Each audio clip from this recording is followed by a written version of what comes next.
আসসালামু আলাইকুম। কিভাবে পারফেক্ট মচমচে ফুলঝুরি পিঠা তৈরি করা যায় তারই রেসিপি আজকে আমি আপনাদের সাথে শেয়ার করব। আর এই পিঠা যে কোনো উৎসব আয়োজনে কিন্তু তৈরি করে নিতে পারেন। তাহলে চলুন রেসিপিটি দেখে নেই।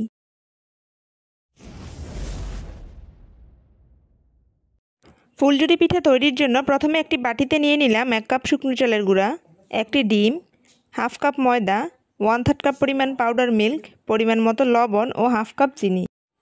এবার সবগুলো উপকরণ একটু মিশিয়ে নিয়ে তারপর অল্প অল্প করে নর্মাল পানি দিয়ে একটি গোলা তৈরি করে নিব।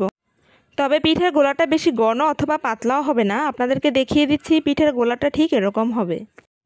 পিঠা তৈরির জন্য এরকম একটি পিঠার খাঁজ নিয়েছি, আর এই খাঁজটাকে গরম তেলে কিছুক্ষণ ডুবিয়ে রেখে গরম করে নিয়ে তারপর সেই পিঠার গোলার মধ্যে দিয়ে গোলাটা লাগিয়ে নিব।